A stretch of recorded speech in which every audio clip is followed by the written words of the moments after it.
En este video lo que empezaremos a realizar serán las normas craneales. Principalmente vamos a estudiar 5 normas craneales.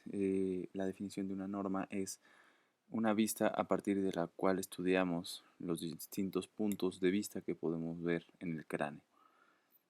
Primero vamos a ver la norma facial, que es una vista anterior del cráneo, la norma vertical, que es una vista superior, la norma lateral, una vista lateral, la norma basilar es una vista inferior, y la base interna de cráneo es el piso de cráneo por una vista endocraneal. Primero vamos a comenzar con la norma facial. Vamos a observar que tenemos los huesos que la componen, que va a ser el frontal, parte de los parietales, el ala mayor del esfenoides, una porción del temporal, los cigomáticos, en la parte central los huesos nasales, el maxilar, aquí podemos ver el hueso lagrimal, el hueso etmoides y aquí formando parte del piso de la órbita en la porción posterior, lo que sería la lámina vertical del hueso palatino en su proceso orbital. Y en la parte inferior podemos observar lo que es la mandíbula. Ya en lo que sería la abertura piriforme podemos ver la lámina perpendicular del hueso etmoides junto con su concha nasal media, la concha nasal inferior, que recordemos que es un hueso completamente aparte, y cerrando en la parte inferior, completando lo que es el, la lámina, perdón, el septo nasal, podemos observar a lo que es el hueso pómer. En cuanto a las zonas anatómicas que debemos tener especial importancia en ellas, van a ser en la porción central, en la parte inferior de lo que es el hueso frontal, podemos observar una protuberancia ósea que se denomina glabela. Por debajo de esta, la inserción de los dos huesos nasales con lo que es la incisura nasal presentada en el hueso frontal se denomina un punto cranométrico denominado nasion. A los lados, en lo que es el borde supraorbitario, ubicado en lo que es la porción inferior del hueso frontal, podemos observar ya sea una incisura supraorbital o el agujero supraorbitario. Casi siempre se encuentran los dos y son bilaterales. En la parte inferior, dentro de lo que es la cavidad orbital, podemos observar lo que sería el canal óptico, que es por donde sale el nervio óptico. Posteriormente, bueno, lateralmente podemos ver lo que es la fisura orbitaria superior, que se forma a partir del ala mayor del esfenoides con el ala menor. Y el ala mayor, el borde inferior, se articula perfectamente con lo que es el hueso maxilar y van a formar lo que vendría siendo la fisura orbitaria inferior. A partir de estos van a salir paquetes neurovasculares, principalmente para los ojos y sus músculos intrínsecos y extrínsecos. En lo que es la abertura piriforme vamos a poder observar la lámina perpendicular y parte del hueso Böhmer que van a formar el septo nasal para posteriormente se articule lo que es el cartílago y formar la nariz. A los lados podemos observar las conchas, solamente observamos dos en este caso, que sería la concha nasal media y la concha nasal inferior. Recordemos que el espacio que se encuentra entre la concha nasal y la pared lateral de la nariz se denomina meato. La importancia de los meatos es que van a desembocar o van a ser la entrada a ciertas zonas anatómicas. Empezamos con el medio, que va a ser la entrada al seno maxilar.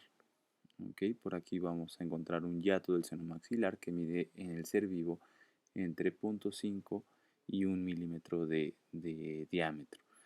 Gracias a él podemos entrar el aire, se filtra, se humidifica, regresa y se va por la parte posterior hacia lo que sería la tráquea y finalmente al pulmón. Eso es en cuanto al hiato medio. En cuanto al hiato inferior va a desembocar.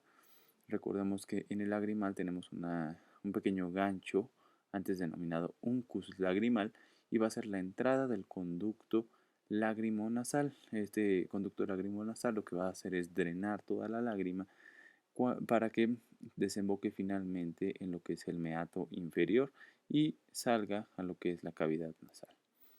En los cigomáticos vamos a observar lo que es el agujero cigomático facial que va a ser ocupado por arteria y vena para irrigar lo que son la parte de las mejillas.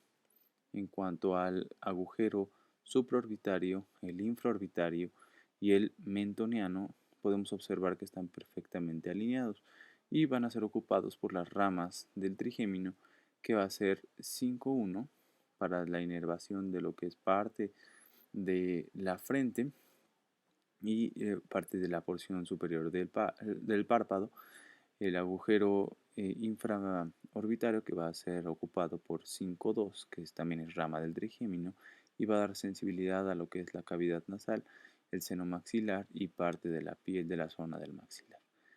Y por último, el agujero mentoniano, que va a ser ocupado por el nervio 5-3 y le va a dar inervación a lo que es la mucosa bucal, la parte inferior, y lo que serían la mucosa del labio, además del epitelio que lo forma por la parte externa. Posteriormente observamos aquí una vista vertical, que es una vista superior del cráneo, que la conforman el hueso frontal, los huesos parietales y el hueso occipital.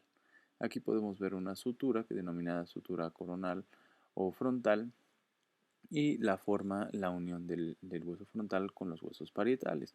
La unión de los huesos parietales va a formar una sutura sagital o sutura media, y posteriormente la unión de los parietales con lo que es el hueso occipital va a formar una sutura denominada lambdoidea. ¿Por qué lambdoidea? Porque asemeja a una letra griega denominada la letra lambda, por eso recibe el mismo nombre. Aquí podemos observar un hueso accesorio o hueso wormiano, también se denominaba antes. Esto se forma a partir de centros de osificación accesorios que al momento de cerrar, recordemos que en el neonato estos huesos están articulados por un tipo de articulación denominado sincondrosis. Por lo tanto, se forma un centro de osificación accesorio y se empieza a formar este pequeño hueso.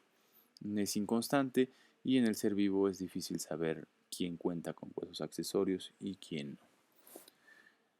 Esto sería la parte interna del techo de la bóveda craneal y podemos observar que cuenta con los mismos huesos, el frontal, los parietales y parte del occipital. Aquí podemos ver en la línea media un surco. Este surco se llama surco del seno sagital superior y es porque recordemos que en el encéfalo no hay venas, lo que hay son senos venosos y son los encargados de recoger la sangre desoxigenada para posteriormente llevarla al corazón y después a los pulmones para que vuelva a oxigenarse. Entonces, una vez en el neonato, recordemos que los huesos todavía no están completamente osificados y son perfectamente deformables a presión constante. Recordemos que tenemos una presión sanguínea arterial y una presión sanguínea venosa. Evidentemente la arterial es de mayor potencia y de menor potencia sería la venosa, por lo tanto sigue teniendo un poco de presión estos senos venosos y como es una presión constante y los huesos no están osificados, se forma este pequeño surco del seno sagital superior. Además, podemos ver pequeños orificios, pequeñas granulaciones a lo largo y a los lados de este surco del seno sagital superior y se llaman fositas granulares, que son la evidencia de las protrusiones de la dura madre, que de la misma manera, como no están completamente osificados, pueden ser perfectamente moldeables estos huesos y se quedan con estas fositas granulares. A los lados podemos ver pequeñas canaladuras que son surcos de la arteria meningeal y que son evidentemente más visibles que lo que serían las fositas granulares, ya que estos son surcos de una arteria y por lo tanto lleva mayor presión